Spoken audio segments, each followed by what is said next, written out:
Green is on.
Where we are just under 30 minutes away from the tip-off of our international series, welcoming UU Golden Kings, Sunrockers Shibuya, and Southeast Melbourne Phoenix to Perth.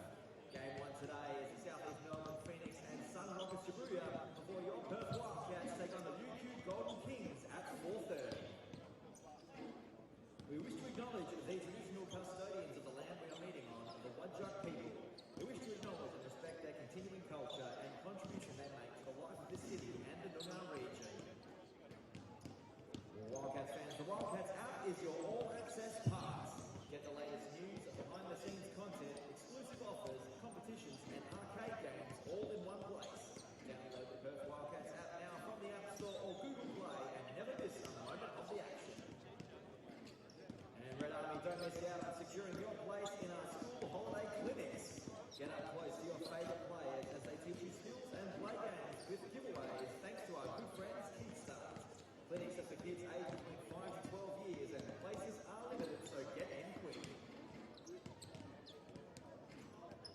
You must not engage in any conduct which is likely to offend, insult, humiliate, intimidate, threaten, disparage or vilify any other person. Such conduct will not be tolerated.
onto the court. Starting off with the Sunrockers Shibuya.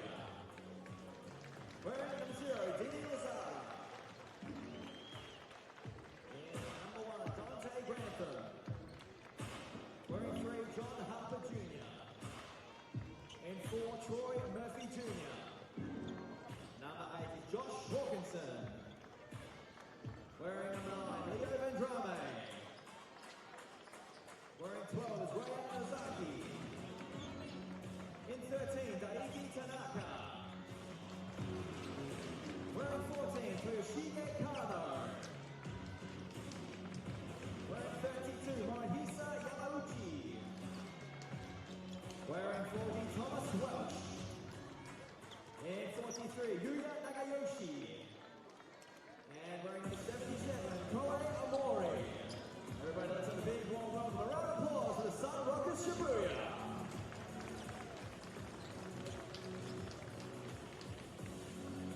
And now it's time to welcome their opponents out into the court. A round of applause for the Southeast Melbourne Phoenix. Wearing 0 is John Brown III. And number 1, Jordan Hunter. Number 4 is Alice Vega. Number 5, Angus Glover. Wearing 6 is Vance Blasenberg. Number 8, DJ Mitchell. Wearing number 12, Gorjok Gak. Number 16 is Pat Ryan. Wearing 24, Hunter Maldonado. Wearing 30, Owen Foxwell. And in number 33, Malik Lewis. Let's have a round of applause for the Southeast Melbourne Phoenix here to Perth. And our teams will make their way to centre court and exchange gifts ahead of this international friendly exhibition game.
Here we go. The season proper, well, it tips off on Thursday night, but we got a little bit more preseason action to go. And we kick off this doubleheader, the Southeast Melbourne Phoenix taking on Shibuya. Sunrockers, one of the best names in international basketball. I'm Felix von Hoff, and I'm joined by Michael Hubin to take you through both of these games. Michael, welcome, and we are in. If the last game's taught us something, we're in for some high-quality basketball. That's right. Every single preseason game we're getting closer to the real thing, and I think we're seeing more available players. We're seeing a better reflection of what the actual season's going to look like for these teams. We certainly are, and the man who's come into the lineup, he came in last game, is John Brown III. Now, a fantastic European pedigree, but when he's in the lineup, they look fantastic on the defensive end. And we've been told before by the pundits that Josh King is a defensive coach, and that's how they're going to go about this thing when John Brown III's on the floor. Now, there's no Nathan Sobey tonight, but we chat John Brown III. When he's on the floor, he looks to just be the little puzzle piece this defense needed, a sort of an extension of the coach. He's an excitement machine, isn't he? You can see the energy is so animated, a really high-motor player. Not the same player that we thought Perth were going to get a couple of years ago, but he's still got so much left in the tank, and as you said, a perfect Josh King type of player. Yeah, it's going to be very interesting. The teams across the league, marquee signings left, right and centre, they're all a level above what they were last year. And for Southeast Melbourne, there were some questions on imports they brought in. Blyenberg, there's still questions above his head. He was ejected on Friday night after calling the ref a word that I will not dare repeat on this broadcast. No, it wasn't that bad, but it was one you can't use in a basketball sense. But he's going to want to come out today and have a real big game. He's a real enigma, isn't he? We've seen him labelled as a unicorn, a very unique player at 6'10", but I think he's still trying to find his place among this Southeast unit. And for a Southeast Melbourne team that has a totally new import trio, his contributions are going to be really big for this team. He feels like the sort of swing player for this unit. Certainly will be, and I'm certain that he can find his feet. Look, we've seen imports come in and have tough preseason, then be dominant when they start playing for all the marbles. And you hope for Southeast Melbourne and Vrenz Blyenberg that is the way, but he'll certainly want to have a little bit better of an outing than he did last time around. We're ready to tip off here. The Sunrockers taking on the Southeast Melbourne Phoenix. The boxing's done. If you're watching that, Terrence Bud Crawford, he's the new champ. Now it's time to lock in on the basketball. What a Sunday we've got for you. A doubleheader, the Perth Wildcats against Rayuba. Coming up next, I might have just got that one wrong as well, but it's somewhere near that. Let's get this one underway. Owen Foxwell, he's fantastic in game one. Lewis gets it tipped off early, not the start that he would have been dreaming of. And Malik Lewis, Michael, just a next star that we see. When they have their second year in the league, they take a real jump. That's right. We've seen him already in these preseason games look so much better than we saw last season. I think a step up in terms of his ability. His body looks a little bit stronger, but also in terms of the opportunity he's being given by Josh King, getting a little bit more action on the ball, which is really exciting. Well, Peter Hooley was telling me that he said, now Hooley likes to put words in people's mouths, but he told me that he said he wants to be the league's best defender this year, and he's got the physical tools to do it, and he's got the work rate to do it. As Geordie Hunter gets the nice little bounce pass. Can't complete the slam, but he'll go to the line to earn it the hard way. Geordie's going to be a big piece for Southeast this season, the man in the middle, and it'll be interesting to see that interplay between John Brown III and Geordie as well. That's a bit of size in the front court. The biggest thing for Geordie Hunter this year, stay on the floor. Now, he is a guy that, for better or worse, and you love it as a coach, he goes up and he will contest every time someone goes to the ring. He is not going to sit there and back away from any contest, but what that does is sometimes leaves him in foul trouble towards the end of the game, and they didn't really have any backup options for him last year. Gorjok Gat coming in this year, who we'll see a little bit later, he's at least someone else they can put through there. John Brown III, he can play a bit of that 5 spot, so they can allow him to be a little bit more aggressive, as he should be this year. Absolutely. Look, we talk about that interplay between Brown and between Geordie Hunter, but I think John Brown, part of that is a contingency for Geordie's foul trouble as well. Tanaka, 8 seconds on the shot clock, gets to Welsh. Sunrockers still looking to open their account. They can there, knocks down the triple. Troy Murphy, we saw him in the NBL Select games not too long ago. Exciting young player, 22 years old. Too easy for Geordie Hunter, right through the lane and slams it home. And Julian and I were discussing on Friday night, just the amount of money that goes between these teams in the Japanese B.League is outstanding. Absolutely, and you look at the quality of their imports, and a big reason why a lot of Australian players have made the jump over there. Good pressure in the front court from Foxwell. Grantham will drive hard left to the rim. Well defended by John Brown III, but the referee is going to staunchly disagree with me. Don't think John Brown was a big fan either. No, as you wouldn't be when you get whistled with one. But it's always a tough, especially for guys that have played in Europe, coming over and adjusting to physicality, because you look at some of these European games, the armbar, stuff like that, that is total free zone. You can go away with that. Grantham from the elbow, rattles at home. You're not going to get whistled for a foul, but over here, as soon as that referee sees the armbar, you're gone.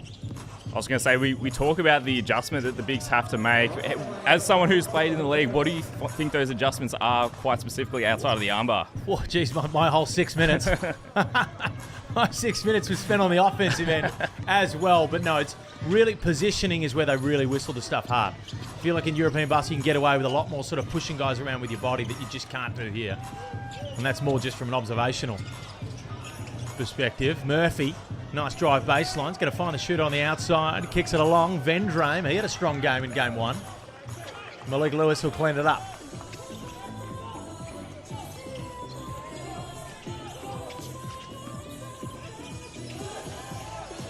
Hunter, guarded by Grantham. A little further out than he'd probably like.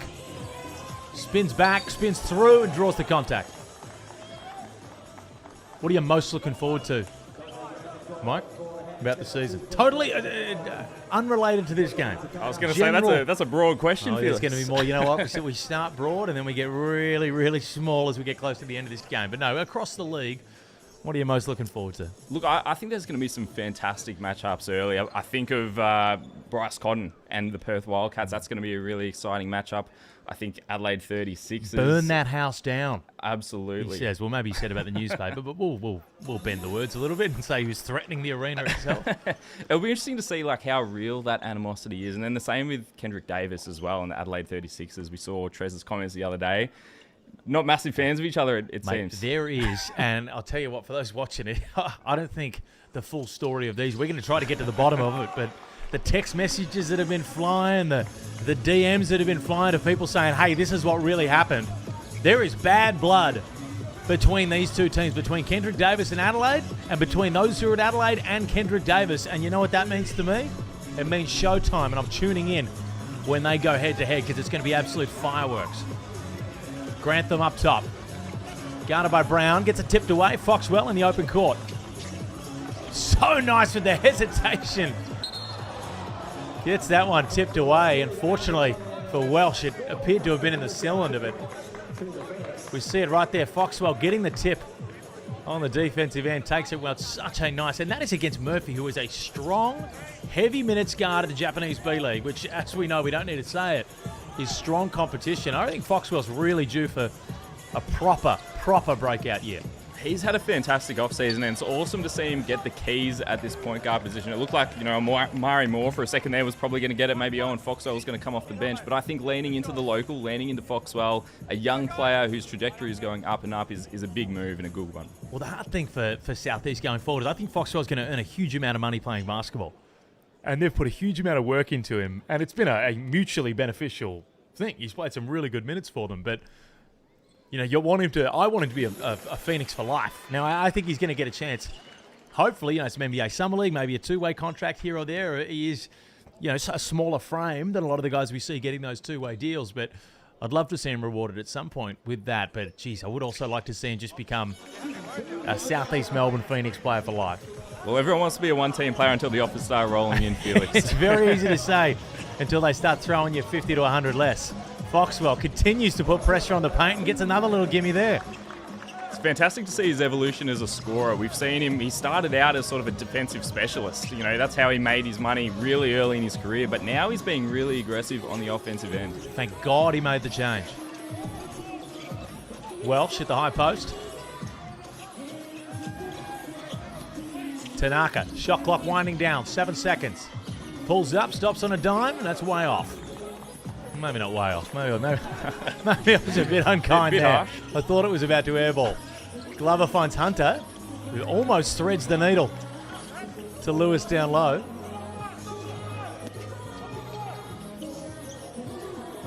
Slim lead for the Southeast Melbourne Phoenix. Little over 6 to go in this first term. Welsh, Hawkinson yet to see floor.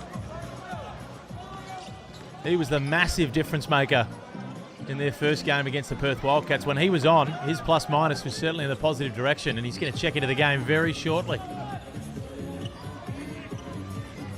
What do you think of the odd shoes, Felix? The blue and the yellow. You're a fan? I'm a fan of them if you can back it up. Now, Vendrome has played well enough in game 1, I think, to be able to do it. If he knocks this down, no, he didn't take them off. Now you can take them off if you can't hit the mid-range. No, it's one of those ones. If you got the game to back it up, you can wear them. If you don't, you can't.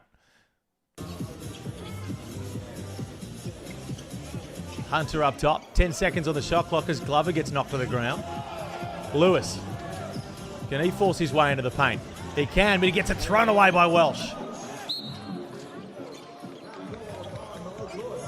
Foul on the play, and that's the development that's going to come for Lewis as he goes on, is being able to just, get that one up. A little bit of a stronger finish, but he's got plenty of time to do it. That extra strength in his frame is going to help him at the rim as well. We saw him on the defensive end was great last season, but taking that step offensively and the 3-ball as well, I think is going to be big for Malik. Oh, yeah. Tell you what, DJ Scoob over there at the Perth High Performance Centre has this place rocking week in, week out. One of the best to do it across the NBL. Didi Lazada into the game. He can't find anything on the drive.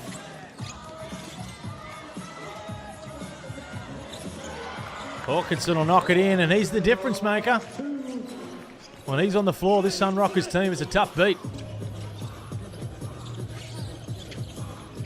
Maldonado, not the start he would have wanted, and Lazada's off the other way. Tanaka can't finish it from outside, and Glover will clean it up.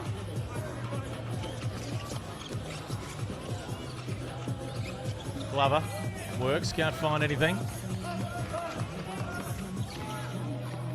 10 seconds on the shot clock as he gets the baseline penetration. DJ Mitchell gets it tipped away, a little loose. But none of the Sunrockers wanted a bar of it. Glover, can he punish them? Almost the ultimate coach killer as Lazada falls down the board.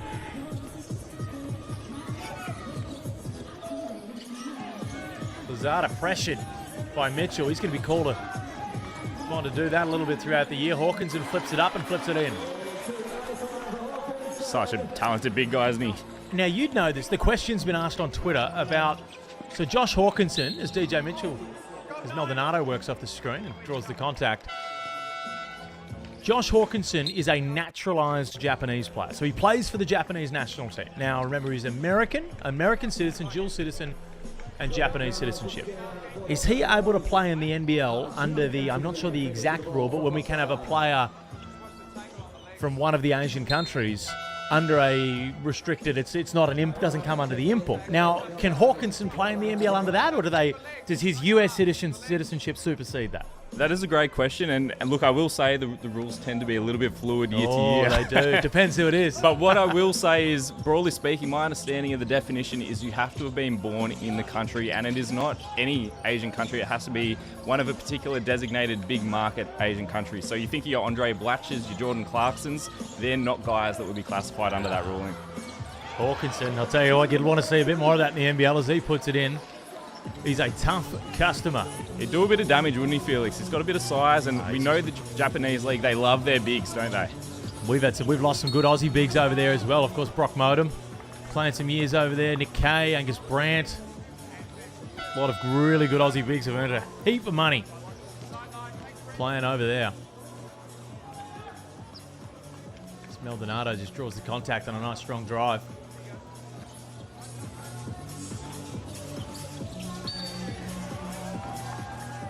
Whistled for another foul.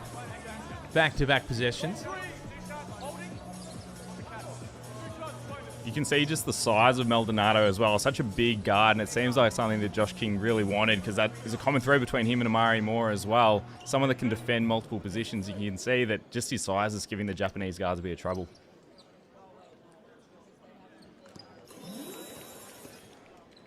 Maldonado knocks down the first as I got a mouthful of gummy worms.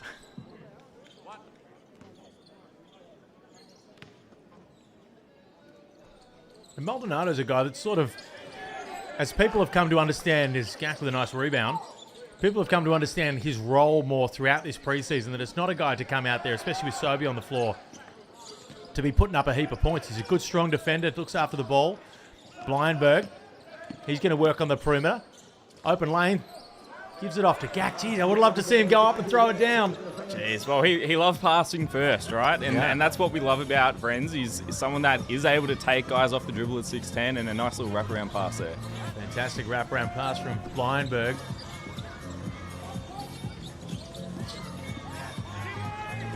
Welsh just camped in the paint, goes up for the hook shot. Wasn't pretty, but they'll count the bucket and he'll get a chance for one more.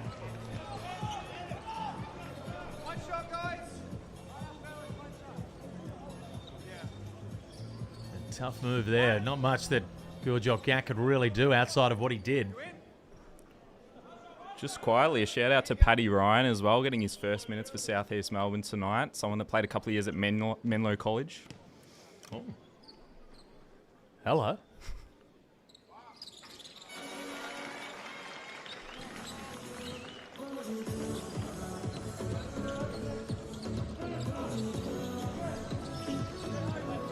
Maldonado up top, off the Gak screen. The lob threat coming through the paint. Maybe just had a thought Ben Simmons had joined the league for a minute there. A little bit too ambitious. Would have been quite the highlight reel. What about Ben Simmons, Mike? I know you got your ear to the ground. You got your ear to the ground with this stuff. Is there right now? It's looking like as Nozaki will go to the line for two. It's looking like Ben Simmons is not going to receive a contract. Now he has received, I believe, there was a potential offer from New York in the range of $4 million US that he turned down. Do you see any hope? Have you heard any whispers that he's going to come down under? Speaking of a bit optimistic, I think the chances of seeing him in the NBL are slim to none. I would love to see it. I think it would be fantastic. And, you know, it'd be great to see Ben back at home in Australia. But I don't think we can understate, beyond everything else that's happened in his career, that back injury was debilitating. You can see that he doesn't play the same way that he was. And that would affect you from a lifestyle point of view as well. So I'd love to see him, you know, just take it easy, make the right decision for him. If I had a sore back and someone in New York offered me $4 million to laze around in the Big Apple, I'd be taking it and sitting in the hammock on a rooftop. But yeah, I can't see him turning that down and then going over to Tasmania, that's for sure. No offence to our Taswegian listeners. Hawkinson can't finish. But it'll be followed up by Nagayoshi.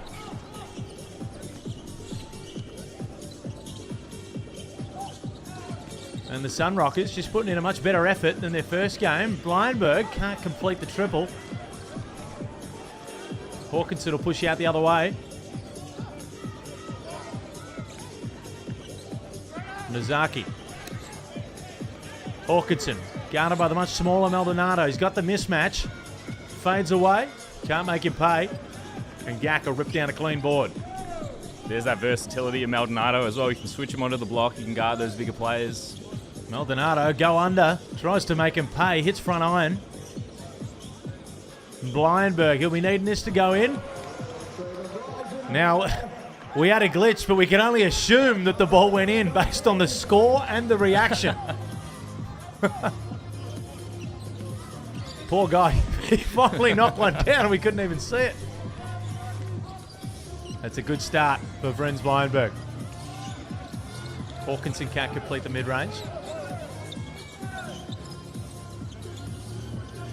Right now, and maybe this is just me speaking, I'd like to see them go right through Vrenz. I think Say, hey, we need you to be at your best. Show us what you got. Here he is here. Nice little pass to the corner. Maldonado. He can't catch the triple. Hawkinson. Harper Jr. will throw up a prayer. We are locked at 19 apiece. Fast-paced action to start this one off. A double head of the Perth Wildcats coming up next. But Mike, what do you make of the first quarter? Yeah, it's been a good one so far. I'm keen to see a little bit more from guys like Renz that you mentioned before. You know, I think it's a bit of a disservice to have this guy standing in the corner. You got to have the ball in his hand. So I want to see a little bit more from him as we go forward into this game. I want to see a few more threes from Southeast Melbourne as well. I think that might be one of the deficiencies on their roster. They're 1 of 7 so far in the first quarter. So it'll be interesting to see if they knock down a few more.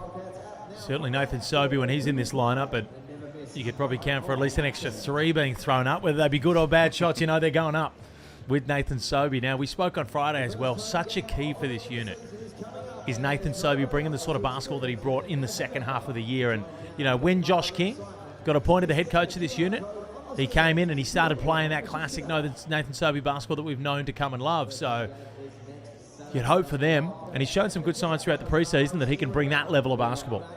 Yeah, I think there's a good Nathan Sobey and there's a bad Nathan Sobey. And we saw as soon as that coaching change happened, we got Josh King in, Nathan Sobey was at his best. And I think you do, in a similar way to Vrenz, you need to empower him to play his best basketball. Sunrockers fans already cracked open the pale ales on a Sunday. It's going to be a long Sunday. It's 2 p.m. My God.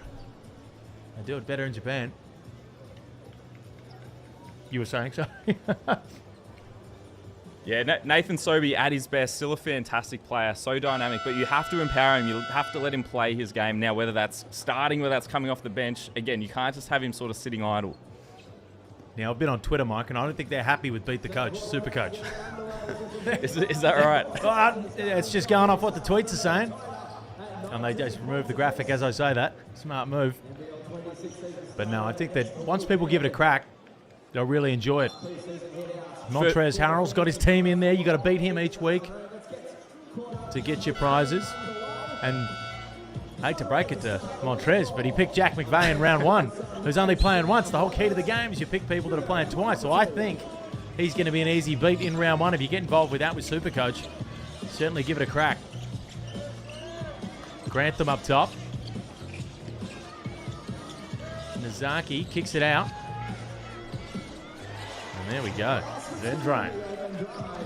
Multicolored kicks. If you're going to be wearing shoes like that, Mike, that's what you got to be doing. Yeah, I don't know if you can be banking in too many if you're wearing those.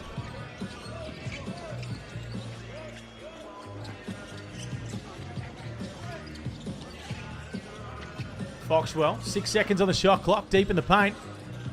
Finds Glover on the outside, his NBL1 backcourt partner for a season there. He'll draw a contact on the outside and go to the line for 3. Not what you want with the shot clock winding down. Fouling the shooter, just putting up a prayer.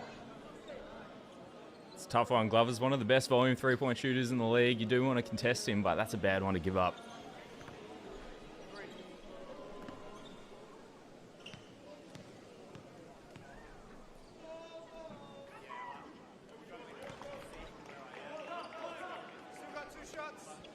Still early preseason days for these Japanese B.League teams. There's the NBL guys about to kick this thing off on Thursday night. Melbourne United taking on Tassie. A grand final rematch, 2 years old. But certainly, Scott Roth just had the wood, especially over in Tassie, on Dean Vickerman's men. So can they start their season off with a bang? Melbourne United getting their bogey team away. Now, we saw Melbourne United prior to the Blitz. I thought they looked really good. Big fan of Tyson Walker. And Tassie, what do you make of them this season, Felix? I think Tyson Walker is extremely entertaining on the court. I listened to an SEN radio interview, and my God, you got to give us a bit more, Tyson. You got to give us a bit more. We're trying to grow the game, my man. He was very short with his answers. But you know, when you play for these big city teams, you don't really need to sell as much. You just got to go out there and perform. There's one thing Melburnians like above an entertaining radio interview, and that's winning. So I think they're going to be just fine. But you're right. I think Edwards looks really tough. There's good defensive pressure there from, you guessed it, John Brown III. He's been doing that his whole career. And Josh King, you probably couldn't ask for anyone better to be in his lineup. Nice little flick back past the Hunter. Can't complete it. But yeah, you're right, Melbourne United, they do look a lot tougher than when they named their imports. And I looked at their roster, I thought, you know, player for player, they've dropped off from last year. Now, that was still a team that made it to Game 5 of the Championship and probably should have won Game 5 of the Championship and gone home as champions. But I thought they've dropped off here. But after seeing them play, I think Dean Vickerman's got a group that really suits his style. I think there's a few teams in the league that are always greater than the sum of their parts, and Melbourne United is one of those teams. And you can often peg that down to the coaching. I think Dean Vickerman, he knows exactly what he wants at each position. You think of a guy like Finn Delaney, he's very much in that Luke Travers, Jack McVeigh Jack White sort of mould. And, I think those pieces are really set to fit well together. NBA level move from Didi Lazada. Shaking bank, stopping a dime right on Malik Lewis, who's no easy player to get by. Bit of next star on next star there. Oh, just the old next star veteran letting him know. Stay with it, young fella. Geordie Hunter tries his luck again from outside. It's 0 for 2 on the game. Lazada will caress the rebound. Tanaka. Grantham gets the mismatch down low, goes upstairs. Far too big for Owen Foxwell.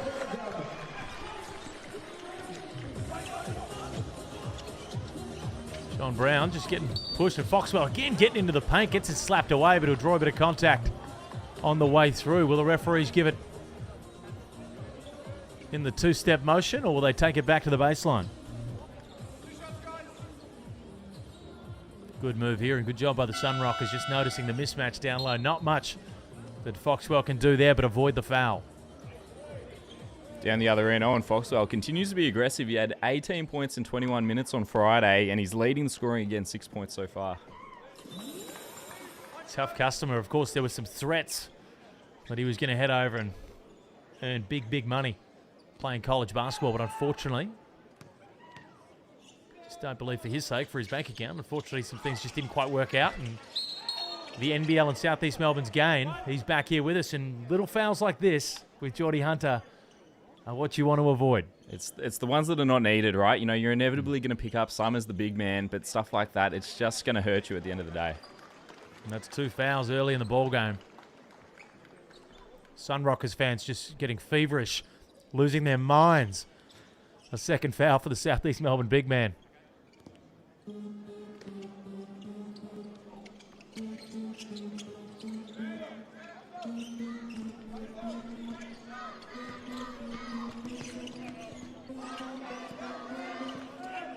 Harper Jr. in no rush. Well guarded by Foxwell, tips it away. Hunter's going to chase it down, knows he doesn't necessarily have a foul to give, and he almost put 2 hands on and got a push. Harper Jr. certainly not happy with the call here. What are you seeing, Mike? Because I'm currently dealing with some bacterial conjunctivitis. And it's hard for me to see anything. Look, I think Geordie was lucky not to pick up a foul there. He was probably pretty smart, but, the 2 hands can get you sometimes. So hard to say who was off, but I'm happy he didn't pick up another one. I am a big fan, though, of in exhibition games, we just say, hey, we're all here to get better. Who cares about the fouls? Quick move there. Are you advocating for, Felix, a bit of a summer league foul limit? An 8 or 9 sort of thing going on? I'm advertising for a WWE SummerSlam type atmosphere out there. Just let them go. No, I do like the summer league. I think at the end of the day, no one's going to go out there and just foul for the sake of it. But we saw it in the Blitz as well. We don't want to be losing guys based on a couple of hands foul when they're exhibition games. Teams are both here trying to get better.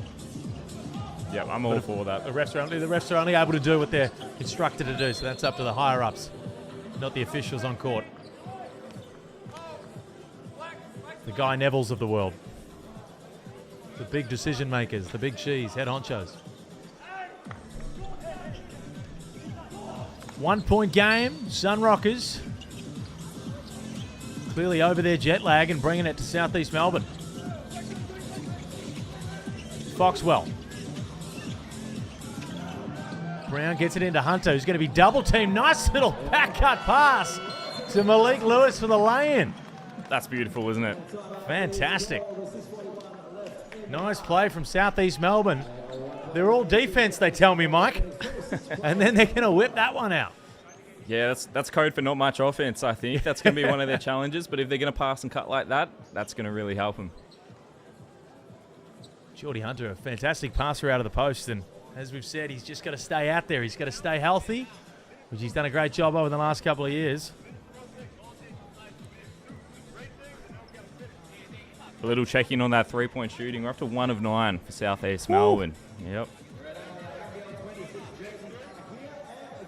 I think Nathan Sobey will help that cause a little bit, but you have a look at his stats. He hasn't shot over 32% from 3 since back in 2021, so it's been a little while. As you said, he's a volume shooter, but is he an efficient one? I will say, and I have been personally critical, especially at the beginning of the season on NBL Overtime, which is going to be back tomorrow night on Monday on ESPN. You can tune into that at 7 p.m, and I won't be as critical this time, because when you do look at Nathan Sobey's stats across the season as a whole, he's always got the ball in his hands right at the end of the shot clock. Now, a lot of players, they get to the rim, they get to the rack at the end of the shot clock. He does shoot a lot of pull-up threes, very heavily contested late. So sometimes his 35% is probably going to be pushed in a real game sort of percentage up to 40 or even a little bit higher. So sometimes we can be led astray, and I do believe at times we are with Nathan Sobey in that regard. Absolutely. Hawkinson. John Brown just all over Grantham at the top.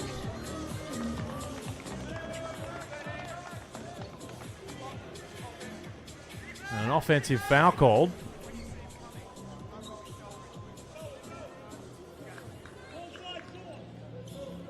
And I've just had it pointed out to me, as I said before, that the Sunrockers might have suffered a bit of jet lag in the first game, that it's an hour time difference in Japan. And jet lag is probably not the most of their concern. So as Glover tries his luck from outside, he cashes that one. Appreciate Nick, the Wildcat superfan, for pointing that one out. It's a very, very fair statement. Sunrockers 30-30 on the season last B-League season, so they're about a middle-of-the-pack B-League team. Well, I hate to see the top of the pack because they got some talent out there on the floor. Grantham finds Yamauchi outside. He'll kick it to Hawkinson. Picking up where he left off in game 1. You're right. I think Hawkinson could do a bit of damage in the NBL. He just has that quiet game where he can score inside, he can score out. Very versatile. He's a prototypical big in the NBL, an extremely talented player, and he would come with a hefty price tag if he was to ever come down under.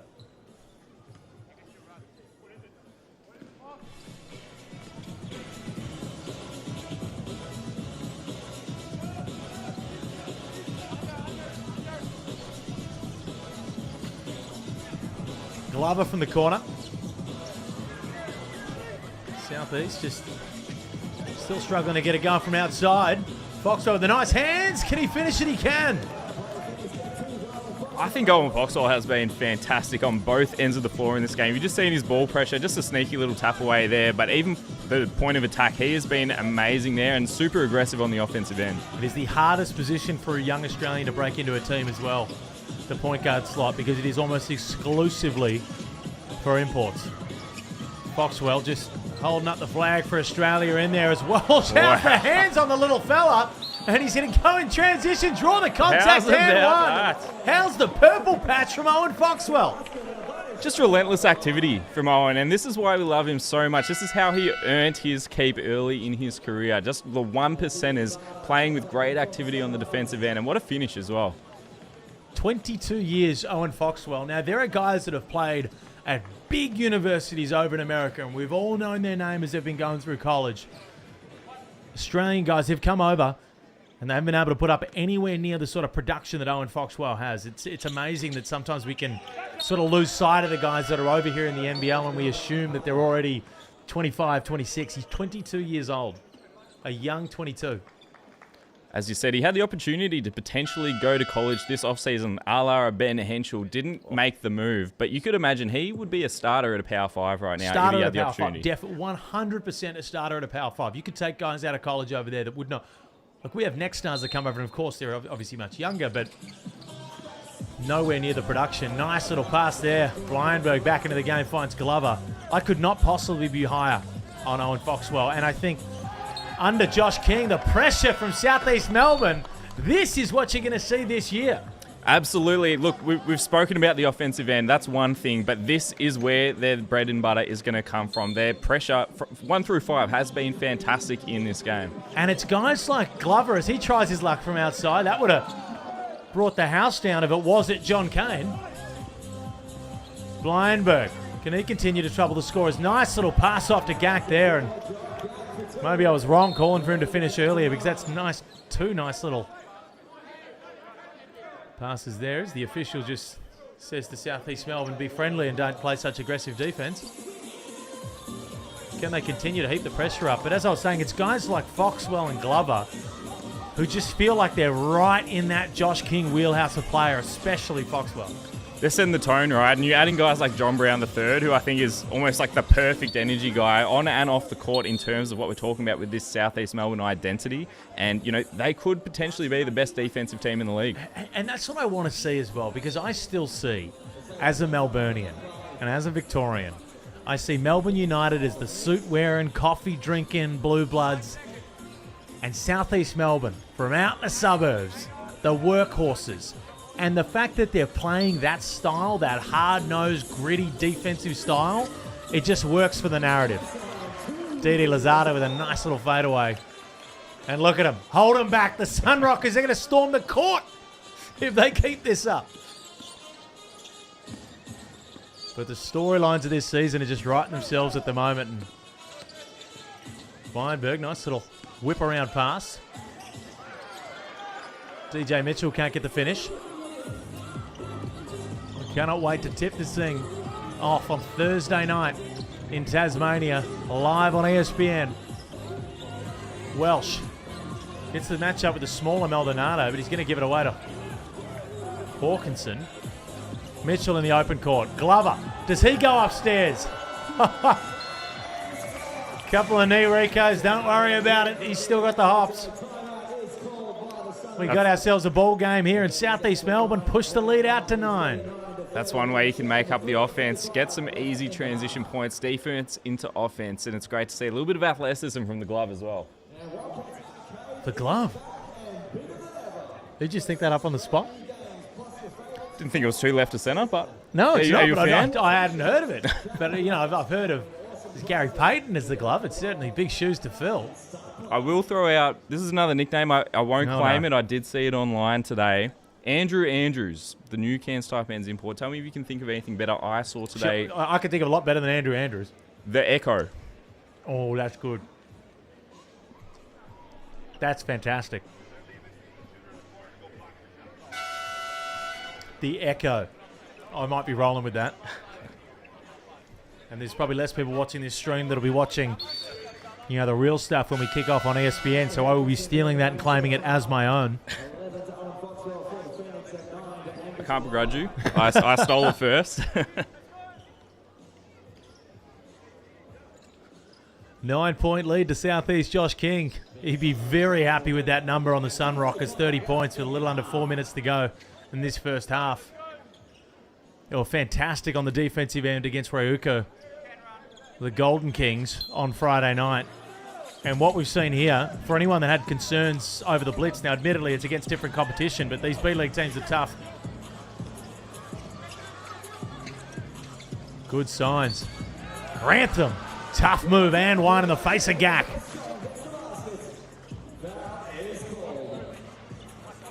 And Blindberg appears to... Yeah, it was on 4. Have just copped a stray one. As we look at the replay here, we'll see where the contact happened, and can't exactly gauge anything from there. It appears to have hopefully not grabbing at the hamstring. We hope that was just a contact injury.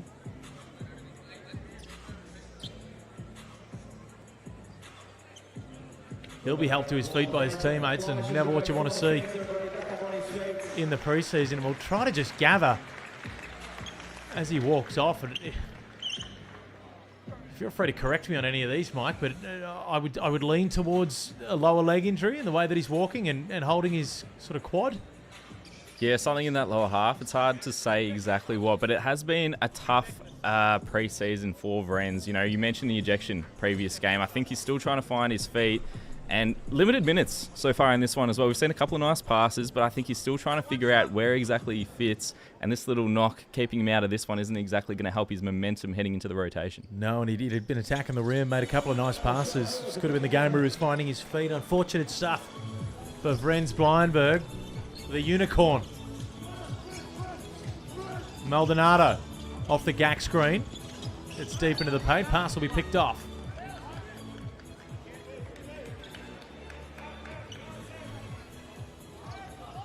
Are there any rules Mike, within the B-League, about how many I know in the CBA, got rules about how many locals you have to have on the court at one time.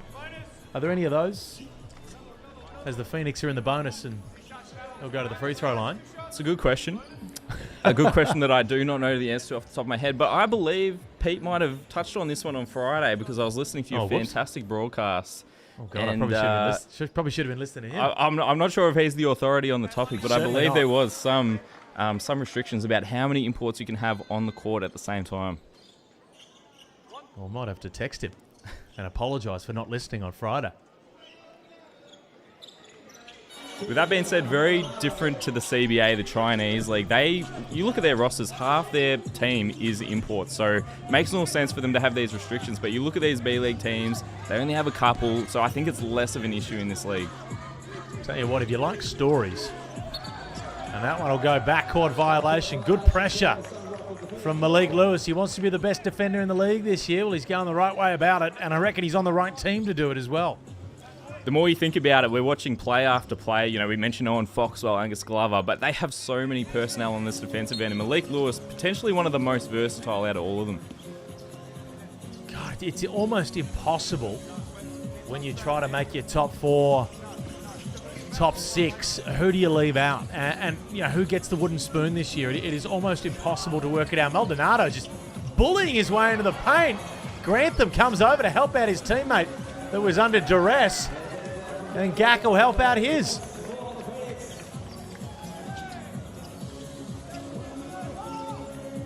As I was saying, if you like stories, when Brian Goorjian eventually retires from the NBL and he can talk with free real will and impunity, my God, that man has some of the best stories of international basketball you will ever hear.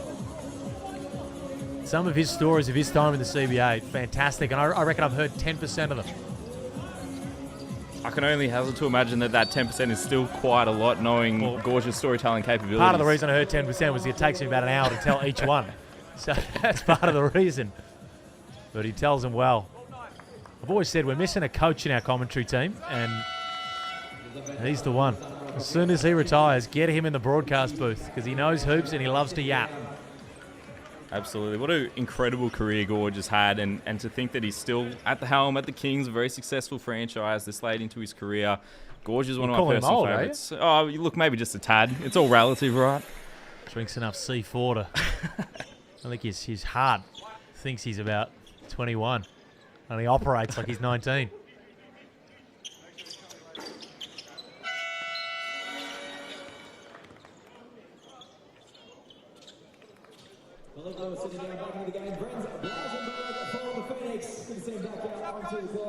Blyenberg back into the game. Great signs.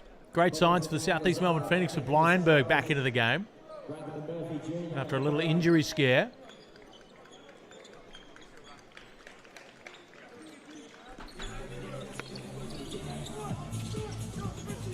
More backcourt pressure from the Phoenix. Hawkinson will be tasked with the point guard duties, which is probably a positive thing for Josh King. Lazada. He'll find Yamauchi. Nice pocket pass to Welsh. Layup is off, and the Phoenix are out. 12-point lead, the largest of the ball game. Maldonado open lane to the rim, gives it up. Blyenberg contested front rim. Once again, I'm not sure if those spot-up looks are really Vrenz's game. Don't mind him taking it, but love to see him on the ball a little bit more. And for those who are sticking around for the second game as well later tonight, Mason Jones in his first time out with the Perth Wildcats. Lazada, nice little pass down low under pressure. Hawkinson can't finish it. 0 for 2 on as many possessions. But Mason Jones will be suiting up for the Perth Wildcats against the Ryukyu Golden Kings after this game. Someone who's been really talked up a whole lot. And he shot the Perth Wildcats into championship contention, according to the pundits. They released the NBL. 5 of around about sort of, I believe it was 15 or so people asked. 5 had the Adelaide 36ers as champions. 4 had the Perth Wildcats. 3 Melbourne United it might have been. The Sydney Kings, nobody. Oof, which was a surprise to me. Were you a part of this expert panel, Felix? I was the the +1. Peter Hawley invited me in. Lazada shaking and baking up the top, gets his lane to the rim, puts it up. Fancy finish, just gets a little bit too smart with it. But I had the Adelaide 36ers out of respect for the roster that they've put together, but geez, the Perth Wildcats not far off them, but I would have the Sydney Kings right up there as well. I was surprised that no one went with the Sydney Kings.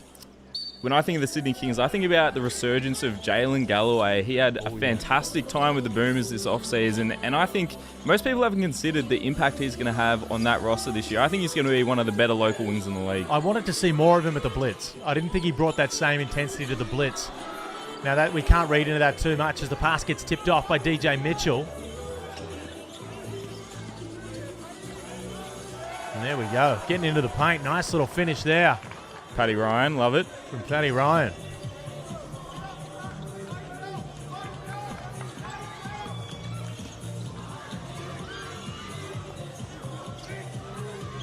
Yamauchi working up the top.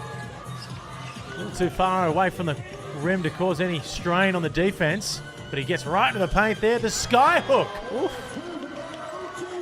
Kareem Abdul-Yamauchi. And the fans are losing their minds. Again. Maldonado, nice move up top. He'll draw the foul. Just the two fans that made the trip, Felix? Yeah, surprisingly. Well, I'm sure that hopefully we'll see a couple more up in the bleachers. Those ones are courtside. They paid the big bucks. As Alice Bigger checks into the game. Development player this year for South East Melbourne. Had a foot injury which ruled him out of the entirety of the NBL1 season. Would have been nice to see him do a bit of work for the Melbourne Tigers.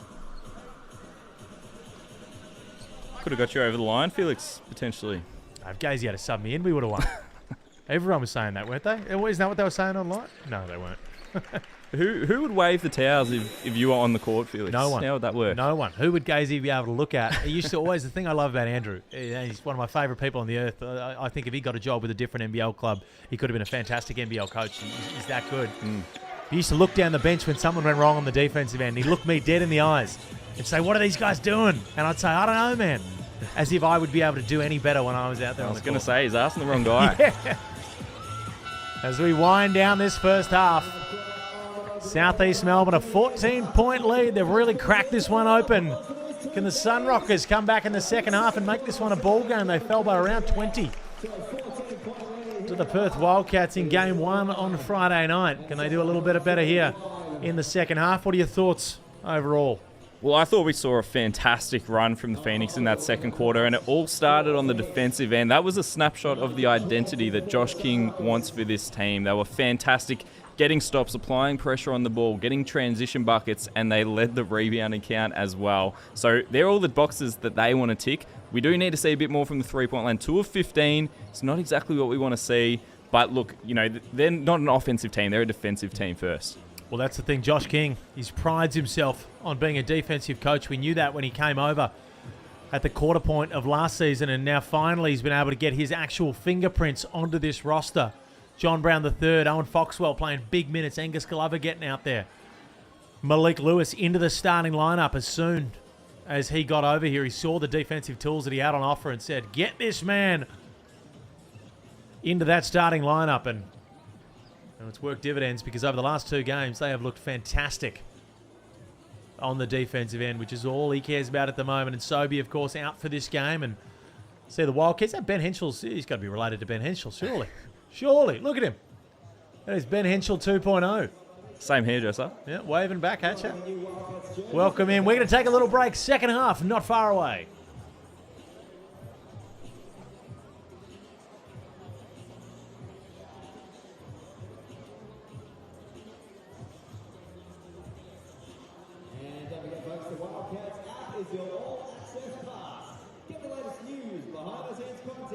Exclusive offers, competitions, and arcade games all in one place. So download the Perth Wildcats app now from the App Store or Google Play and never miss a moment of the action.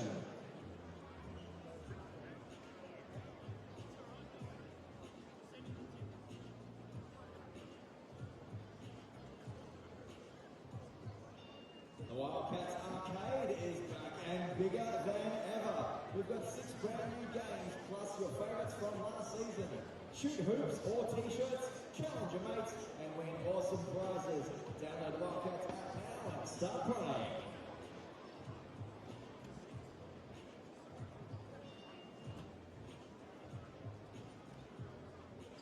14 home games, exciting matchups all season long. And for this weekend only, scan the QR code on the big screen to buy tickets and receive an exclusive discount.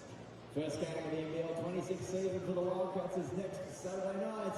So get onto that QR code on the big screen for a ticket discount for this weekend only.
So many of you out here on a Sunday afternoon. It's wet and wild weather here at the Perth HBC. Check out some international basketball. Hello, everybody. Phoenix and the Sunrockers to start things off coming up. After this game, the All Perth Wildcats taking on the Ryukyu Golden Kings. Excited to see the first game of newest import for the Wildcats. Mason Jones playing this afternoon. That's going to be an exciting matchup between the two teams, and exciting to see Mason on court for the first time for the Wildcats. Look at everybody up here getting their fun thing. The chips, the popcorn, the sushi, I think.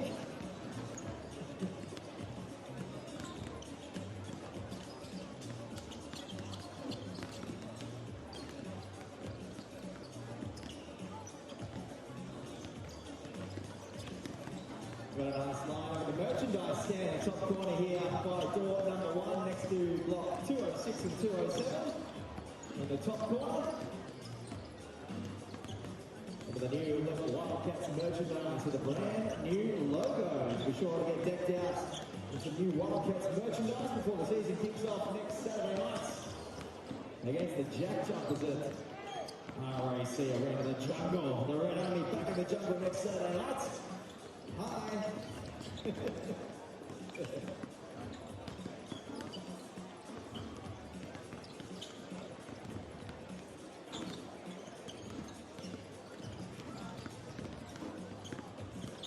Speaking of the merchandise, don't forget to follow Cats Gear on Instagram as well to keep up to date with all new merchandise, any sales or anything like that at all. Cats Gear on Instagram for all the fantastic merchandise.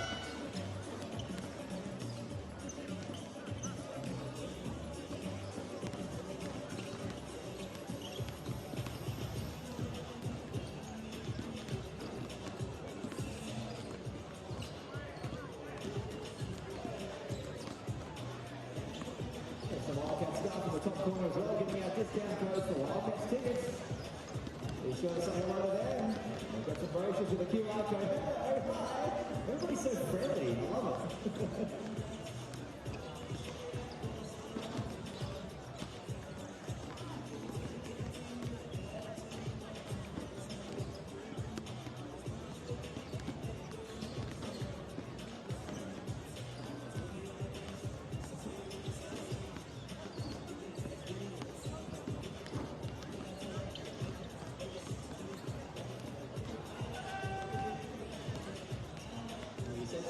Scooby there, can you tell me again what that was?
Thank you for helping me get down the steps nice and safely. Got horrible balance and horrible footing. We are about to get the second half underway here at Perth HPC. A big second quarter for the Phoenix. The Sunrockers fans have been cheering them on all afternoon. They're going to keep it going in the second half. It is 49-35. The Phoenix will... We are back. 14-point lead to the Southeast Melbourne Phoenix. We're all here thanks to Brightside Live, doing a fantastic job bringing you these streams across the NBL1 season,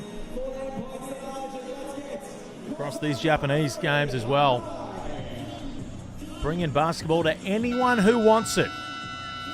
Felix von Hoff and Michael Hooven going to take you through this second half. The Perth Wildcats up next as well against the Ryoku Golden Kings, and Mason Jones, their superstar point guard, who's projected to be very, very good, is going to be in action for the first time in a Wildcats jersey as Glover gets the pass tipped away. Foxwell will clean it up. And he'll draw the foul. He had a fantastic first half.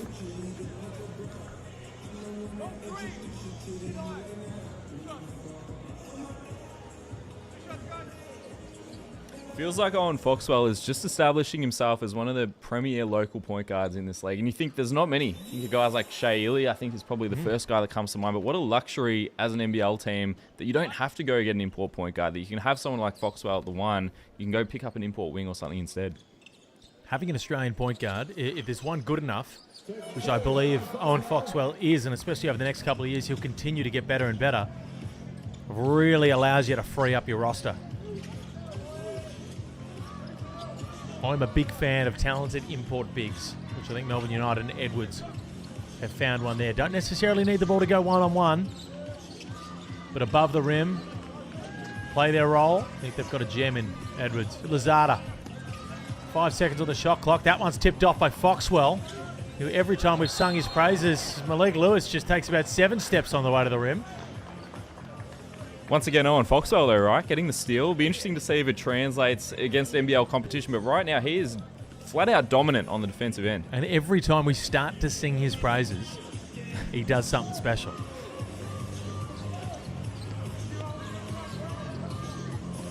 Harper Jr. Welsh up top. Well, it's Tanaka who's going to find Harper Jr. again. That one hits front iron.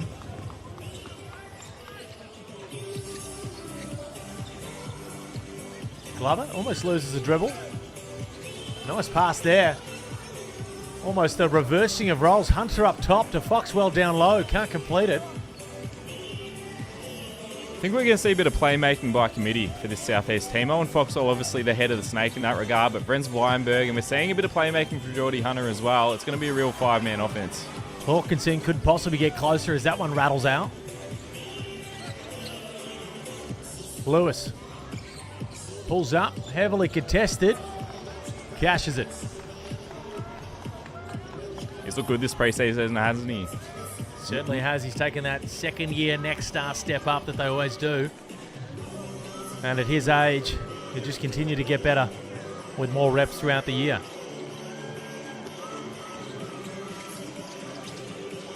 Tanaka steps back, heavily contested by Glover, bounces off the front rim, and Lazada goes upstairs and tries to baptize Malik Lewis. You said it before, next star on next star crime. He is out for blood. Something we also said before, a little bit optimistic. That was a reach, wasn't it? Certainly was. We're not going to die wondering. Hunter, 10 seconds on the shot clock, guarded by Walsh. Gets him deep into the paint and finishes a nice little lefty hook. Timeout, Sunrockers. Margin from 14 to 20. Oh, and have a look at that. David Anderson, QE, the freshest man in the league. Liam Santa Maria as well. He's always watching on with his next stars. But David Anderson, you will not find a cooler customer across the NBL sphere than David Anderson. Absolute legend of the game as well, right? Such a fantastic career. Great to see him still floating around the NBL circles and being so involved. He's certainly floating. He'll be involved for a very, very long time. Time out to the Sunrockers, as this lead has pushed out to 20 points. We've been banging on about Owen Foxwell, but you can't be understated. He's been the leading scorer so far in this game, but also on Friday night, and we're seeing that as a result of his Boomers experience earlier this offseason. He's just going from strength to strength. I feel like every passing minute that we're watching this game, we're seeing him just break out more and more. Now, would you be in the same camp as me when I think it's mildly dangerous for teams when they have young, talented players that perform very well against a travelling Japanese B.League team? Because we know that there's a lot of money on offer over there. Now, usually these teams go for what the Japanese sort of local basketball community doesn't have, which is size and extreme athleticism. That's usually where they go for their imports. There are a lot of Owen Foxwell-esque players, you know, crafty point guards over there in Japan. So maybe not as much of a risk, but it's always a worry that they get their eyes on some talent here. And have some very big checkbooks that they can throw at them. Lewis, nice little Euro step. He'll go to the line for 2. Well, look, on the surface, I would say the same, that, you know, it's unlikely that they would go and recruit a point guard like Owen Foxwell, but it begs the question. I wonder what Owen Foxwell's background is, nationality-wise, and whether he could consider himself as a local potentially in some of these Asian leagues. It's very true, very true. We'll have to do some digging on that. So Malik Lewis cashes the first.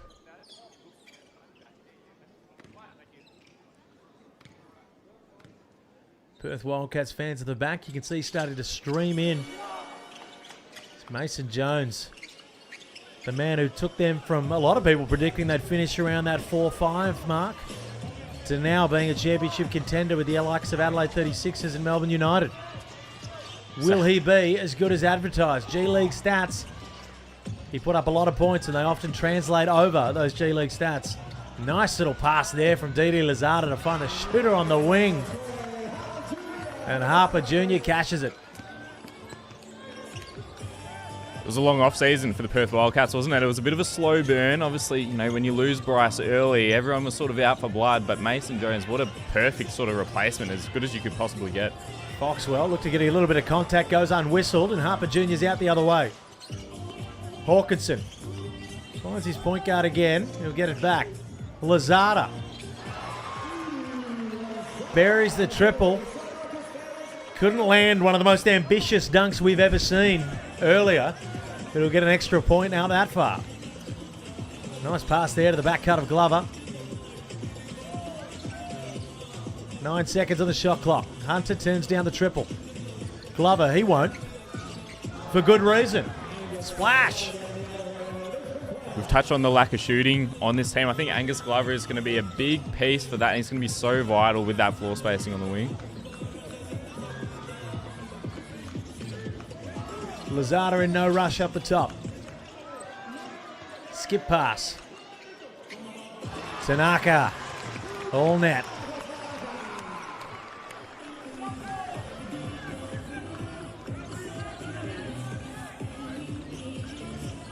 Sunrockers not out of this one. 16-point game. Plenty of ball left to play. Nice little spin move from Geordie Hunter. Can't complete.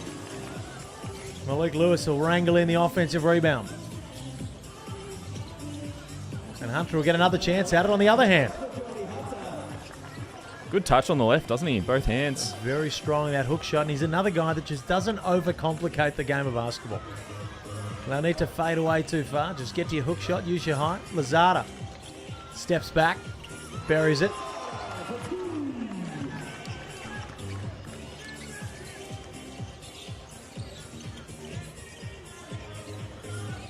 Free-flowing basketball at the Perth Entertainment Centre.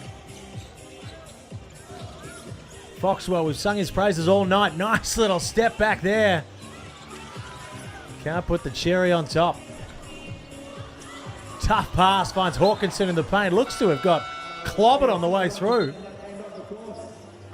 But the referee saw it differently and, judging by no negative reaction, may have seen it correctly.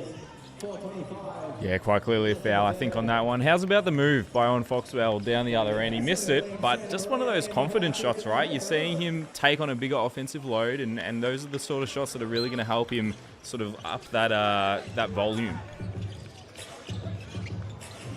Tanaka. That's all net. Tanaka's starting to find his stroke from the outside, and boy, do the Sunrockers need it right now. 13-point margin. They're slowly eating into it. Got as high as 20 earlier in the game. Glover just shaking and baking. Mitchell.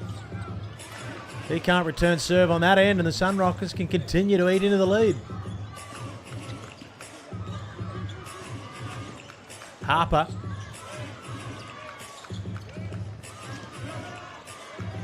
Vendrome hasn't quite had the same effect he had in game one here as that pass gets tipped away.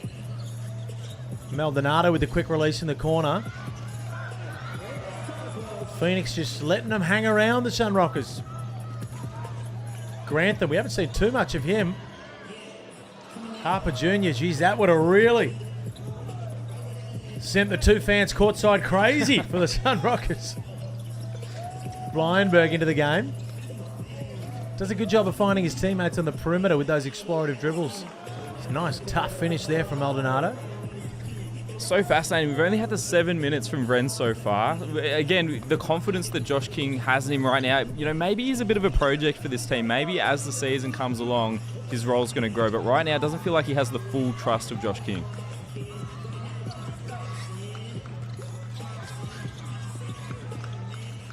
Van Drame will find Grantham with an open lane to the rim, but it'll be picked off there. Good hands by DJ Mitchell, who's shown some pretty promising signs defensively throughout the blitz and these 2 preseason games. DJ is one of those guys. We've seen the glimpses across his previous seasons in the NBL. He's someone with a bit of size. He's got a bit of athleticism to him as well, a strong body. It's all about buying in for him, and I think that's why Josh King is going to be a fantastic coach for him.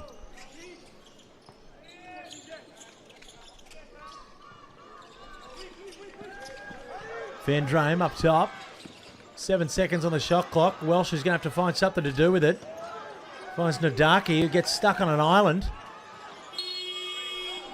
A great defense by Southeast Melbourne, all up until the last second in which they get called for a push.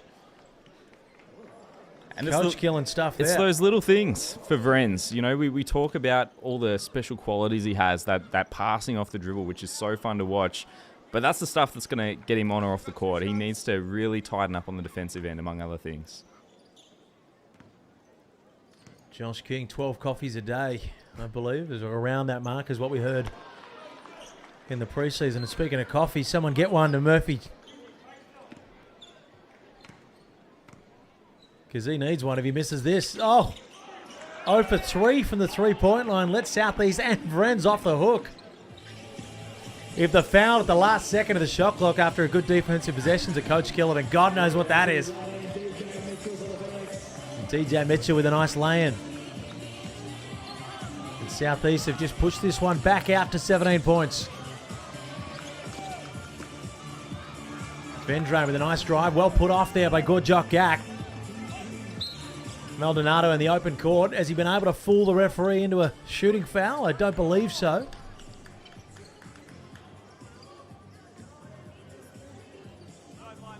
Shout out to the Perth Wildcats for hosting this international series. We hear so much about the Japanese B.League, but it's great to get them over here on the court as DJ Mitchell just rams one down the throat, and a timeout for the Shibuya Sunrockers. What are you seeing, Mike? Southeast are continuing their great play. Again, not a lot going from outside the arc right now. Still 2 of 15, but that defensive identity is still strong. And we just saw Gorjok Gak protecting the rim. I feel like we've been rattling off one by one every single player on this Phoenix roster. They bring something to the table defensively. Very hard to pick out one player on this team that is a liability on the defensive end. Oh, no. The crazed Sunrockers fan. Watch out, Liam Santa Maria. How good is that? The Josh Hawkinson towels. I was saying before to Pete, I would love to go over to Japan. I am going to Japan in November, so maybe I'll have a chance to catch a game out there. But the Japanese in business, in life, are so efficient with so many things. I would love to see how the basketball teams operate over there. You just imagine it'd be everything working like clockwork. And you hear that all the Australians that go over, they just have a fantastic time. They on and off the court. Yeah. Love it. And you see every second Australian is visiting Japan at the moment because the currency exchange is so good. Me being one of those shortly. I know Pete wasn't giving you a lot of rope to talk about your trip, but I'm more than happy you've got the green light here tonight, Felix. Nice. Tell me all about it. Nice. We'll be doing that. Yeah, they do the Mario Kart in the streets. Yeah, I'll be doing that. There's a Capybara Cafe that I'll be going to for sure, amongst many other things that I probably care not to mention on a broadcast. Can the Sunrockers just eat into this lead and give us a ball game in the final quarter? Welsh gets it to Grantham. Can't put that in. There is a lid on the rim right now for the Sunrockers. Tipped away again by Gorjok Gak. Josh King will be loving what he sees, but how much of it is the defense and how much of it is just missing open shots? Murphy in transition finds Grantham, who gets hard fouled, and if these free throws miss, these fans might storm the court. You made a good point there, Felix. The defense has looked really good, but it's easy for it to look good when the other team can't throw the ball in the ocean. Yep. So what's it going to look like at the NBL level against NBL opposition? That's yet to be seen. On paper, it ticks all the boxes. You know, they've got the rim protection, they've got the ball pressure, but right now we're seeing some offensive struggles, and as you said, I think it's partly to do with Southeast, but I think they're also struggling in their own right. Oh dear. That one rattles home unconvincingly.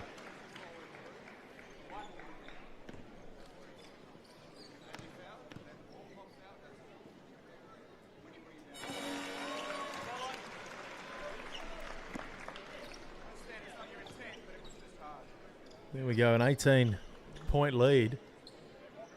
And I believe an unsportsmanlike foul call, which was probably the correct decision there in the way of the Sunrockers. Vendrame steps back. Heavily contested, and they'll work their way to the line again.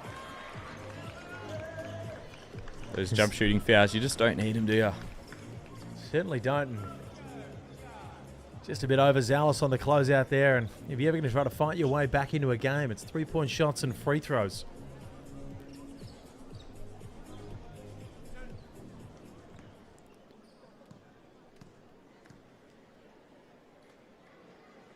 Oh, cardinal sin by the court sweepers there.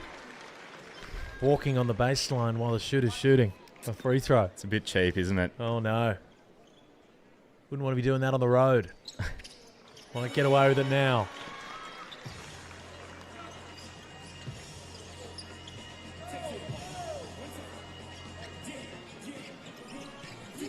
Not long to go here in the third quarter. Little run from the Sunrockers was mostly staved away. DJ Mitchell gets into the paint, and I'll tell you what, Welsh knew that the play was dead, but when that one hits TikTok, if he had landed it, no one's going to know that the whistle had already been blown. So you got to be careful in today's age of social media. I think DJ just had to remind everyone he's got a little bit of ups there. Yeah.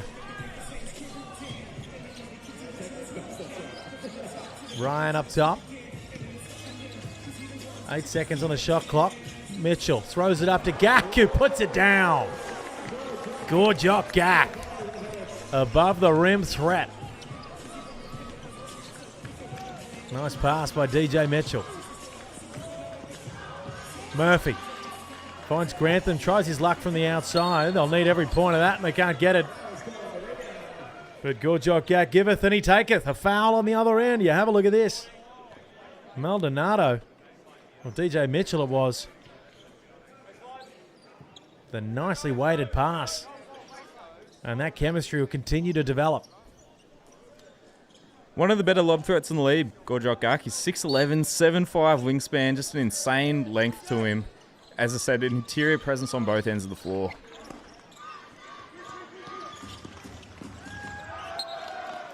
Vendrame, not the desired outcome, dribbles it off the foot right in front of the opposition bench. Hunter Maldonado doesn't light up the box score. I don't think he ever will in this league, but he's an incredibly steady player. He's had 7 points, 5 rebounds so far, but we're just seeing him do all the little things, again, defending the point guards there as a bigger guard, being able to stick with them on the perimeter, but then also being able to switch onto the bigger players. I think he's someone that's going to be a very cohesive piece for Josh King, even if he isn't going to be, player of the game and put up big stat lines. I'm with you. And everything tips off September 18. Play it loud. Melbourne and Tasmania are going to be game 1. We've still got, of course, the NBL European games. Partizan and Panathinaikos coming out here to hoop it up in Melbourne this coming Thursday, I believe it is. And then again in Sydney on Sunday. We've got it all happening. We've got teams from all over the world. The Pelicans. When do the Pelicans get here? I have no idea. I think it's in November. Who else is there? Who else can we possibly get out here? We got the B.League. We got the NBA. We got the highest quality of EuroLeague teams. I'd say get the CBA teams out here, but if you've seen the CBA teams, they've got a staff of about 600. Is that right? They've got a staff, from my time in China, some of these CBA teams are rolling around with staffs bigger than the town that they are based in. So I can imagine it's very difficult to travel them all the way out here. Would love to see it. You're right, though. This has expensive been ticket. one of the most eventful pre-seasons we've had between EuroLeague, between NBA. We've had so much to be excited about, and the regular season hasn't even started. DJ Mitchell, 5 seconds on the shot clock, and he cap off a fantastic quarter. He can't. Grantha will push it the other way. Last second, the pass is errant. And with 3 seconds on the clock, the Southeast Melbourne Phoenix will have a chance to push this one back out to 20. Or, God forbid, 21. No luck on the last second heave. And it is a convincing lead, 71-53 at the 3-quarter time break for Southeast Melbourne. But it's a 53 that Josh King will be focusing on. They're doing it on the defensive end. Absolutely dominant on that end of the floor. They've kept them to 43% from the field, 33% from the three-point line, forced a lot of turnovers as well, and that defense turning into offense is creating easy points. That's going to be a real staple to their offensive game. 47% from the field. They've been able to pick themselves up there, haven't they? 70% from the free throw line and 64% from the free throw line. Got a 14 for the Sunrockers. They won't be too happy with that for a team that's usually pretty hot from the outside in any direction. Out rebounding, out assisting, out stealing, but being out blocked. Yes. This Sunrockers team is solid, though. I like some of their big guys, and you can see so much of the offense from these B-League teams runs through those front court pieces. A big reason why guys like Nick Kay, Keanu Pinder, Yanni Wetzel make the jump and are so productive over in this league. They're such a feature of both ends of the court.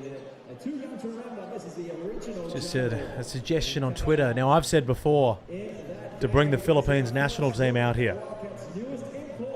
And maybe we do keep the foul limit for that one. But bringing some PBA teams out here as well, the Philippine Basketball Association, that'd be entertaining as well. As Nick says on Twitter, it certainly would be. I would love to see... Play it in a cage. Philippines versus Australia in a cage or a ladder match. Where is Thornmaker when you need him? It's about time we have him in the NBL. I want to see that fly kick back in action. I would love to see... We have the EuroLeague in Europe. I would love to see some sort of Asia-Oceanic league which involves the NBL, and it involves the PBA teams and the Japanese Champions League type yes, setup. That'd be absolutely. fantastic. $3 million prize. Now, I'm sure eventually just travel gets easier and easier and more money pumped into these teams and leagues. I'm sure we'll have that in the not-too-distant future. Nice little pass to Hawkinson, who puts it into. They have one last run in them left.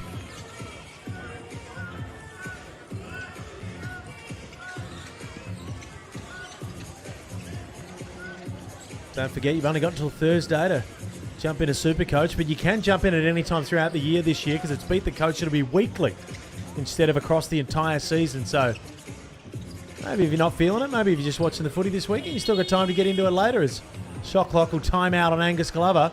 But lucky for him, he won't be registered with a missed field goal attempt. Who would you have on your Supercoach team round one? Felix? Who are you Kendrick liking? Davis. Yep. Kendrick Davis. Oh, no, he's not. Actually, round one, because you unfortunately need who's playing 2 games. That's the hard part with Supercoach. You sort of do have to be locked into the schedule of teams. Well, let's take out the doubles. Taking out the doubles. Just I in a think vacuum. if you said who's my number one player across the year to get involved with Supercoach, it's going to be Kendrick Davis, for sure. And I think he is hungry to stat pad this year. I think he's hungry for an MVP. And I think he'll be putting up some egregious type numbers. He'll be getting those double-doubles with assist and points pretty easily. Haven't needed to see too much of John Brown throughout this game. Only 10 minutes for John Brown so far in this game, but I feel like he's a bit of a known commodity. You know, we've spoken about Vrenz. He's a limited opportunity. He's a bit of an unknown. I think he's still figuring it out. But John Brown, come regular season, you know what you're going to get from him. Certainly, the way he moves the ball and talks points on defense. Glover gets into the paint, avoids the shot blocker as well. A nice little finish.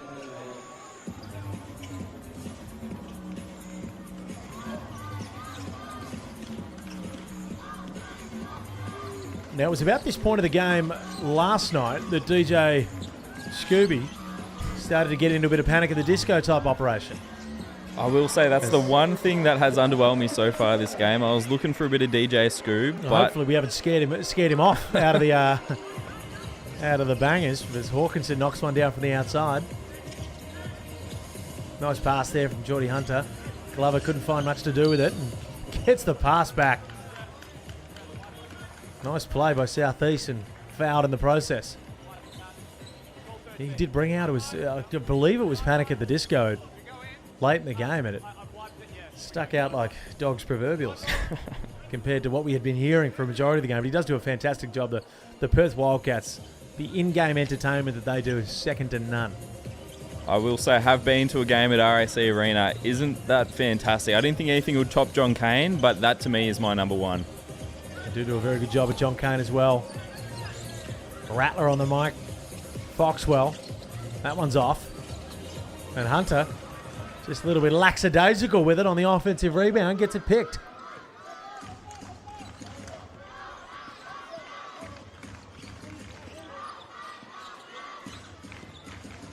Hawkinson. He's found his stroke from the outside. And Michael, I don't want to scare you here, mate, but we've got a ball game on our hands. A little under 8 minutes, 12 points. Hawkinson on fire. He's been fantastic for them, hasn't he? Leading scorer for them last B-League season, 17 points a game. Tough finish there from John Brown. There he is. If I could take one player right now that we've seen across these two games and insert them into the NBL, it'd certainly be him. Harper Jr. works. Can he find Hawkinson again? Gets it tipped off. Glover with the skip. Oh, Malik Lewis finds too easy. Brown right under the rim, and just as the run started, it ended. Timeout Sunrockers, 6:45 to go. Don't forget, we got another game coming up. The Perth Wildcats. As you can see, the fans in the background just steaming in. Mason Jones, their superstar guard, will be taking part, throwing that Wildcats jumper on for the first time. And the Wildcats, well, you can never read into one game. They'll be able to get a real judge of just how good he is. I am very, very excited to see Mason Jones. You touched on it earlier, some elite G-League statistics. I believe it was 23 points, 5 rebounds, 7 assists per game. Usually when we see those sort of numbers in the G-League, that means someone is going to dominate here. I think he could potentially be an MVP candidate. Oh, give me a spell. You sound like Pete Hooley over here. Hey, I didn't rattle off 10 other MVP candidates like Hools. Hooley has given me his All-NBL first team, which contains 16 players. Here's Ben Henschel's brother or twin again. He has given me about 10 different championship winners. Actually, he told me Canberra could win the championship this year. I had to tell him they're not in the league yet, Peter. Talk about jumping the gun. Told me Casper Ware might win the MVP. He's off his rocker, old Pete Hooley. We love him.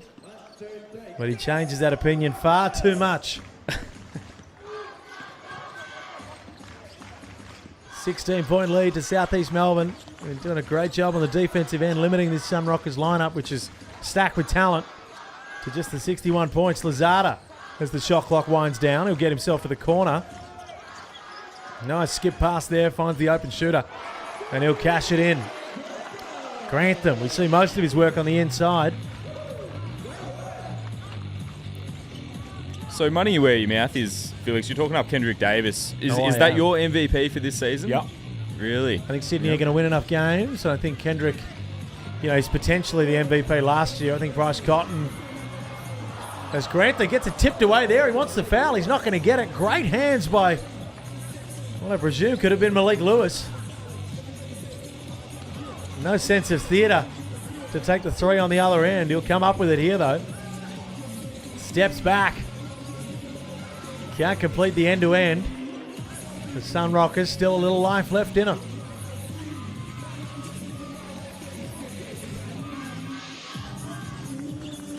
Lazada steps into the paint, spins. When's the last time you listened to Dizzy Rascal? 3 seconds ago. You? I would say the same. I love it.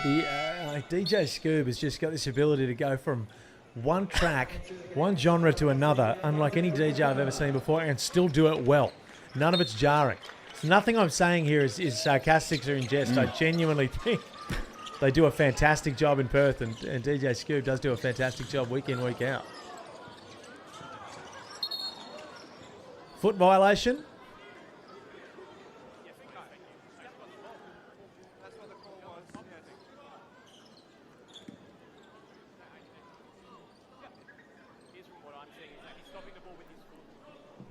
The refs are mic'd up as well. If you hear a little bit about that throughout the game, and I don't mind the refs mic'd up because sometimes you get the nice, you can jump in there for a little bit of chat in between them, and sometimes, especially when you call the games from a booth, just not exactly sure what's been called. Glover has to really wrangle the pass in, but it doesn't matter. So what for the people who say the passer makes the shot, because that was all Angus. He's shooting it with confidence. I really love Angus Glover's game. I think he's a fantastic fit on this South East Melbourne team. Hawkinson, easy as you like. It's been the bright spot for the Sunrockers. He has had 19 points now. Maldonado finds Gak. Little fadeaway hook shot is way off.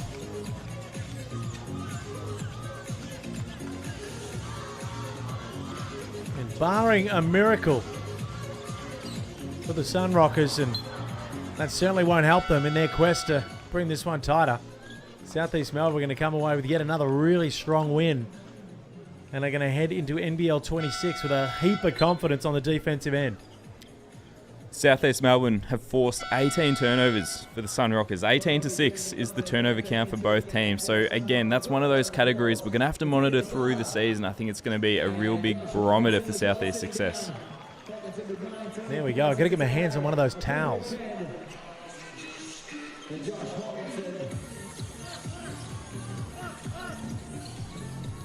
Blyenberg back into the game.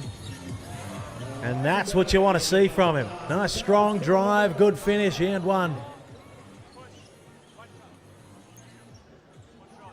Such a fascinating player. I wish we could have seen more of him in this game and across this preseason, because we're seeing the glimpses. I think that is something we really do want to see. One of the things within his reputation was that he doesn't love contact so far. You can see his body a little scrawny compared to the average player. He is finding it challenging to finish at the rim with contact, but that's a good sign right there. Great sign. He's certainly a guy that I want for it to work out for. Anytime you got those sort of physical tools. Harper Jr. Cross back spin, step back from Grantham.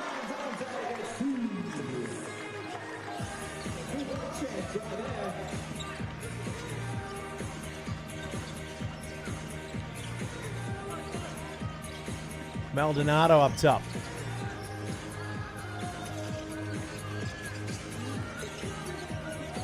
One-on-one on the block. Nice strong move. Draws the contact. Paddy Ryan, we love to see it. Couple of years at Menlo College. Former COE kid. Fantastic lefty. I don't know if he's officially announced as a South East Melbourne DP just yet, but you would imagine if not, then he's going to be around the team throughout the course of the season. And I think I've liked what I've seen from him so far in this game. Well, he's been tough.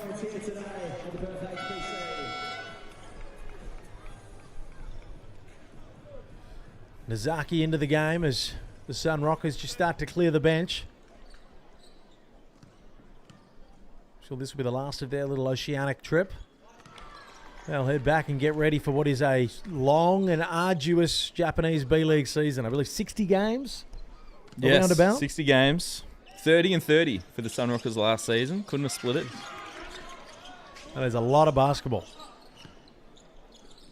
Southeast will come up with a board here and get another chance at it. Vrenz once again. Does he get the same result? Doesn't. Ooh. Nice follow there from Maldonado.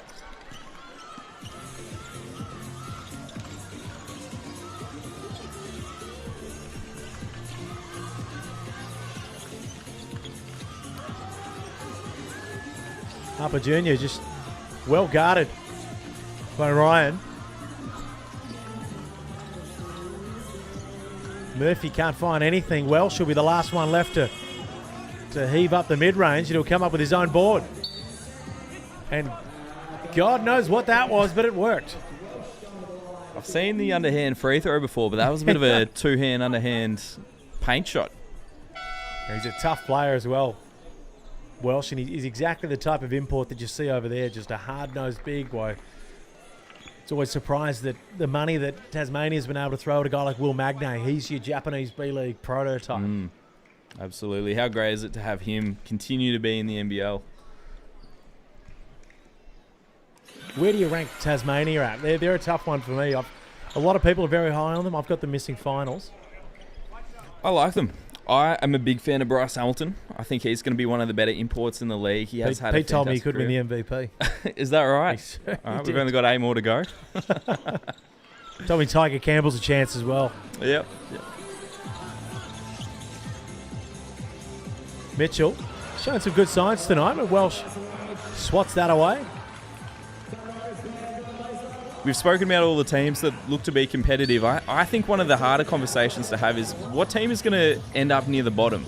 I have tried to think of who it would be, and you look at New Zealand and Baker, the other import guard they've got, played their first game over in Japan the other day, and he looked fantastic. You add him to PJC and Brockington.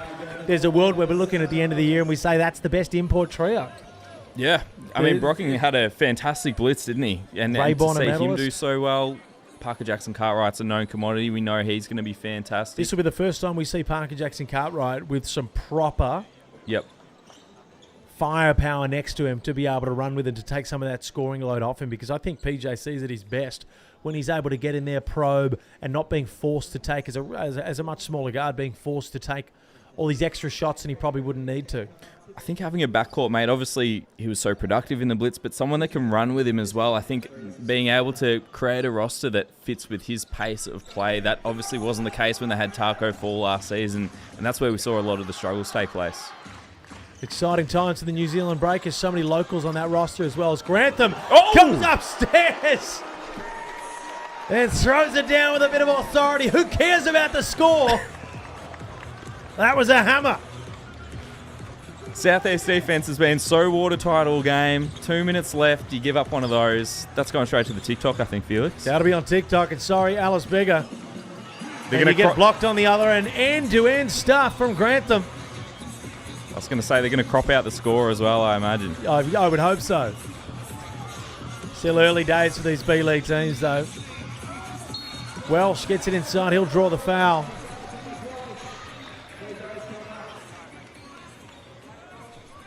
A little bit of energy in the building in this final minute 55. Chance to take this to a 10-point game. And, Michael, you're a young fella.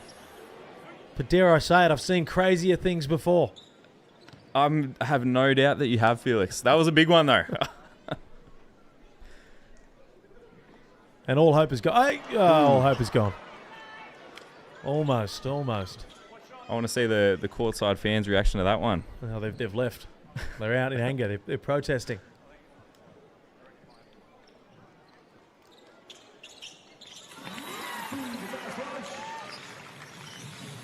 $11-point game.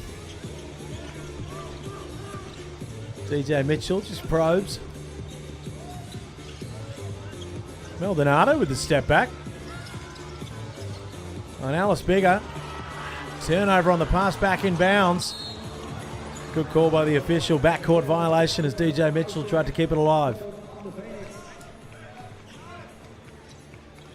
Bit rare to see Hunter Maldonado creating a shot like that. You know, we expect that from most import guards, but he's someone that really picks his spots. So, you know, he's more of a spot-up guy. He picks the right drives here and there. An efficient player, not necessarily a volume guy.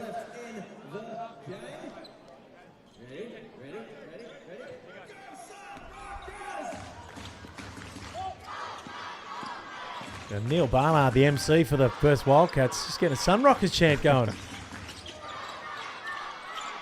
Bit of road support for this Japanese team as Murphy fades away, can't find anything. And Sunrockers will come back up with it, but they'll tip it away again. Rough stuff at the end and probably an unnecessary foul for John Lawrence Harper Jr., which will send DJ Mitchell the length of the floor.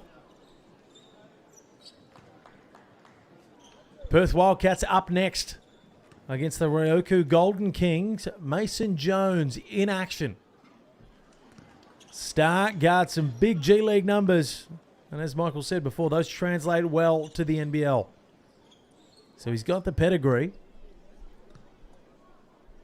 And all that the Perth Wildcats need with JLA in that front court. There's a strong point guard in the back court with a strong coach in John Riley. And you get the feeling they'll be pretty confident going into NBL26. JLA looked good on Friday night as well, didn't he? Very good. You forget when these guys leave for a year or two just how good they are. Three-point shot is off.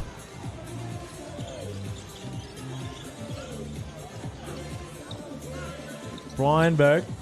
Nice pass to Mitchell, who just corrals it in. Tough little hook shot on the bigger opponent. Forgive me if I've listed 3 or 4 championship winners off already on this broadcast, but I think the Perth Wildcats might be in contention, and that's something that I don't think many people would have been saying, perhaps even a month or two ago. Side of the backboard stuff there. Certainly not. There was a lot of people that thought after Bryce Cotton, how are they going to recover? And tried to tell them at the end of last season that this is an organisation that had a lot of success before Bryce Cotton, and they'll have a lot of success after Bryce Cotton. One man does not make an organisation as successful as that. He's a superstar player and he'll do very well in Adelaide, but Perth Wildcats will continue to be a dominant force in the NBL for decades to come. And that's all she wrote at the Perth High Performance Centre. Strong performance on the defensive end yet again for South East Melbourne. And the Sunrockers, well, they'll head back to Japan, get ready to prep for their long and arduous 60-game season. They were 30-30 last year. They'll look to better on that.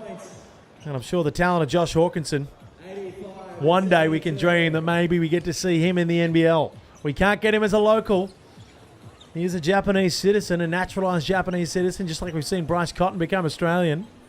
And the rules, maybe they can bend him to get a player of his calibre over here, but he was impressive in his 2 games. But outside of that, it's all South East Melbourne. Dominant performance in both games. Josh King with his blueprint, fingerprints all over this one on the defensive end. That's right. I thought that was an absolute masterclass on the defensive end from South East Melbourne from start to finish. It started with Owen Foxwell. Another fantastic game from him. His point of attack defense was great. We saw the rim protection from guys like Gorjok Gak. I think they're going to be one of the better defensive teams in the league this year. Well, they will be. Look at the respect being shown by the Sunrockers, bowing to the crowd like that. You just got to have so much respect for the Japanese culture and the way that they go about almost everything they do. But starting soon, the Perth Wildcats, and we've said it, sound like a broken record. Mason Jones in his first outing, he'll join forces with JLA, Elijah Pepper and the crew. And we'll see what that chemistry is like. Not far away, the Perth Wildcats taking on the Ryoku Golden Kings.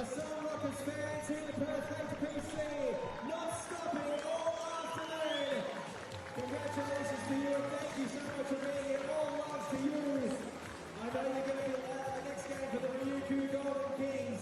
We're going to be